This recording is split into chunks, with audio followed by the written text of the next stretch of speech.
Hello everybody and welcome to day 7, part 7 of 28 days to better chess tactics. Today we're going to look at double threats. Now double threats are basically similar to a fork, but whereas a fork can just be one piece attacking or making two threats at the same time, a double threat is essentially the same idea, but sometimes it involves more than one piece. Can be an attack on a piece and a mating threat or otherwise, but it's slightly more complicated. But pretty much all of chess tactics are summed up as a double attack, making two threats that one cannot be defended against, and so they'll either be mated or lose material.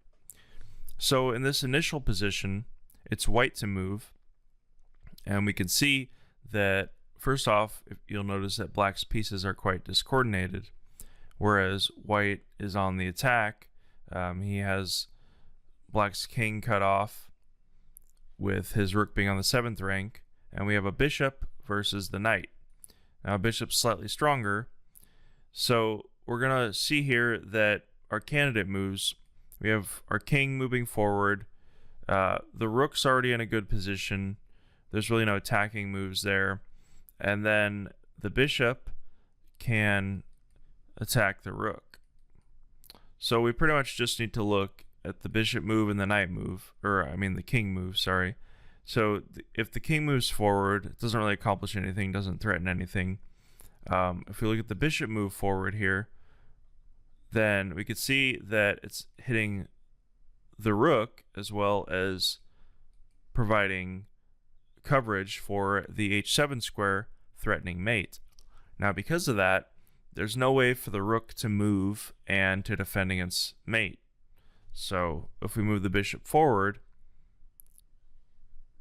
now unless black moves the knight here, then we're going to be mating. For example, well, the computer makes kind of a ridiculous move here, but if he makes some more normal moves, such as just bringing the rook to threaten the bishop, he defended against the rook threat, but he didn't defend against mate. And because the knight's sitting here, you could slightly increase your understanding of activity by noticing that, well, the knight's sitting on the 8th rank, and it's not only not doing anything to defend against the rook threat, but it's also cutting off the king from having an escape square. Alright, so if black makes a move such as this, hitting the bishop and covering the square, it still doesn't solve anything. We just take the rook, and now we're up a rook. So that's the essence of a double threat, where normally it's a coordination of two pieces or more making two threats at the same time that your opponent cannot defend against. Alright, we'll move on to position 1. In position 1 here, it is white to move, and you can pause the video now.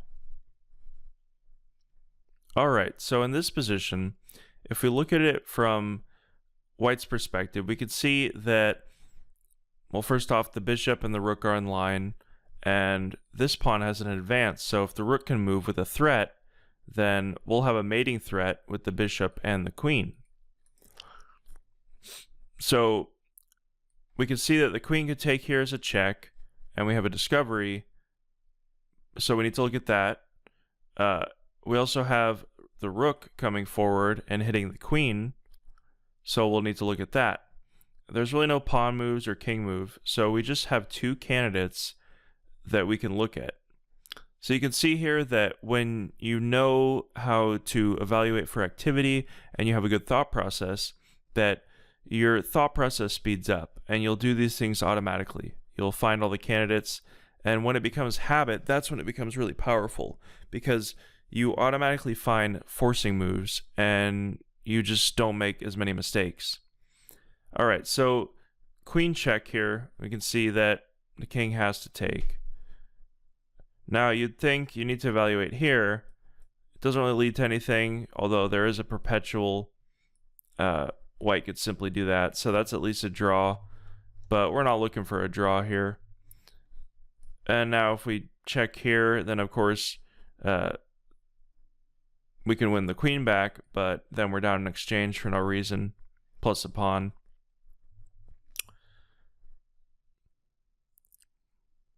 Another option actually is rook here, and now the queen could take, but we have this mating threat here. Rook here is just as good also. We're hitting the pawn and having a mating threat, and especially with this move, there's no way for black to prevent mate and to move the queen, and so he pretty much has to do g6, and at this point it's totally resignable because we just won the queen for nothing. So you could see either this move or this move result in us winning the queen, because there's absolutely no way for black to save his queen and prevent mate. Alright, moving on to position 2. In position 2 here, it is white to move, and you can pause the video now. Alright, so we can see that first off, black has some threats here with the pawn, but pretty much you should also notice that black also has this undefended piece sitting here. So in terms of our candidates, the rook doesn't really have any threatening moves, the king doesn't, queen has here, and the bishop doesn't really have any threatening moves either. So you can quickly see that pretty much the only threatening move is queen to d4. Now initially, if you think that you're just bringing the queen up to threaten mate, that's good, but you should also evaluate what else it threatens, which is this undefended knight. So you can quickly see that with queen to d4, it's a double threat of mate as well as a knight. And so because black has to defend against mate, we win the knight. Now of course you should do a blunder check and see that once this happens, or once you decide on queen to d4, that there's pretty much no other forcing moves. And there really isn't, so you just simply play queen to d4 and win the knight. Alright, moving on to position 3. In position 3 here, it is white to move, and you can pause the video now. Okay, so if we look at this position, you should notice first that black has a rook and a bishop pretty much just sitting on the 8th rank inactive, and because of that, we can see that we essentially have a piece extra into this game. And now it's from afar, but it does contribute. So we have a bishop, a rook, and a queen versus a rook and a queen. And because of this, it allows us to overextend black's defenses and make mating threats as well as material, or win material. So we pretty much have two forcing moves here. Of course, the rook could take, but the queen would just take back. The rook could take the pawn, but that's pretty ridiculous. We pretty much have queen to e5 and queen to c4. So we can see that we need to evaluate the most forward move first, which is queen to e5. Now with this move, yes, the black queen could take, but then we would take the rook. For example, if the queen took here, that would just simply be mate. But we should also notice that the queen is threatening g7, and so black has to do something about that. Now, the queen either has to move or allow us to take it. Now, if the queen moves here, it's mate. So, pretty much, black has to take the rook, and we'll win the queen. Now, don't be deceived by this. It looks like you might have a mating threat, but black would just simply come back. So you need to have those kind of visualization skills as well and not get too excited. Alright, so we win the queen. Pretty much we win a rook for a queen in this position. Alright, moving on to position 4. In position 4 here, it is white to move, and you can pause the video now. Alright, so at first glance, it looks like white is in a lot of trouble here. We have the bishop threatening the rook, as well as black threatening the pin bishop winning a piece. So if we move the rook from a threat, then black would just simply move to c6 and win our pinned bishop. So in this position, there's what's called a desperado. Now, a desperado is a move that, well, first off, it sounds desperate, but pretty much it's a move that solves all your problems in a rather dramatic fashion.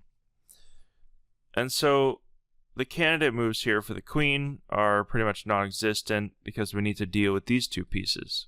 Or sorry, the rook and the bishop. Now, we could move the rook, but the bishop would just take, so that doesn't work. And so we need to move the bishop. Now, this is why you want to have an understanding of activity, because if you move your pieces as forward as possible, you'll find ridiculous moves like this. Now, the rook can take, but we win the queen. And now if the queen takes the rook, or the bishop takes the rook, then the bishop is also hitting h7. So the king has to take, and at this point, white does have a winning advantage. Although material is roughly equal, a queen is stronger than a rook and a bishop, and after white plays something like g3, then we're hitting this pawn as well as threatening queen to b3 check, hitting the king and this pawn as well. So we're going to win at least a pawn and break black's pawn structure, and that would be a relatively easy win. So we could see from the beginning of this position that it does look like white got lucky with that move, but those kind of moves happen all the time. In position 5 here, it is white to move, and you can pause the video now. Alright, so in this position you could see that white has the two bishops, which is definitely an advantage, and they're kind of aiming towards the king. Now, black does have this, well, it's not necessarily a pin, but he does own the d file. So these elements we need to take into consideration before we start our evaluation of candidate moves. So this is where the four-step process comes into play, where you're looking for every single possibility in step 2. So the king doesn't really have any candidates. The rooks don't really have any candidates, so we can immediately discount those possibilities. We're pretty much just going to be focusing on the queen, which the queen doesn't really have any candidates in this specific position. But you should notice that if the knight moves, that the bishop is pinning this pawn, and if we can move the knight, then we'll have mating threats. So the bishop has check here, but that doesn't really solve anything because the knight would just take, or even the pawn. And so pretty much by our method, we can discount all the other moves except for a knight move, which leaves us with knight check here and knight to e5. So we just pretty much need to evaluate these two candidates. Now if we look at knight to g5, it's a check, so we should evaluate that first. There's two possibilities. There's king here, which covers this pawn as well as relieves the pin. So that doesn't really lead to anything. There's king to here, which we would check, but pretty much black wouldn't do that. He would just move back. So if we look at knight to e5, we can see that the knight is protecting this bishop, so black can't just simply take it. And we're also threatening mate.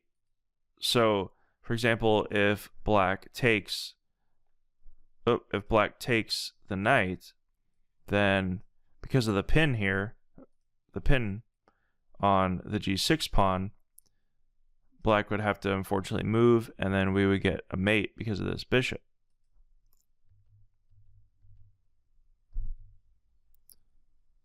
So for example, even if the queen moves, we'd still have the pin and the mating threat.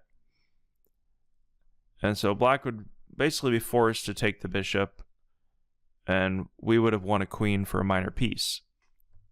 So you can see from the beginning, we were able to basically discount every single possibility except for this knight move. Alright guys, thanks for watching this video. I'll be putting out part 8 tomorrow, and I'm going to be trying to release every day, at least for this week, to get something out every day. So leave a comment, let me know what you think. I'm trying to keep these videos under 15 minutes, but it's been a challenge. I might try to make my explanations more succinct, but I don't want them to be less comprehensive, so we'll see how that goes. Alright, thanks for watching, and let me know what you think.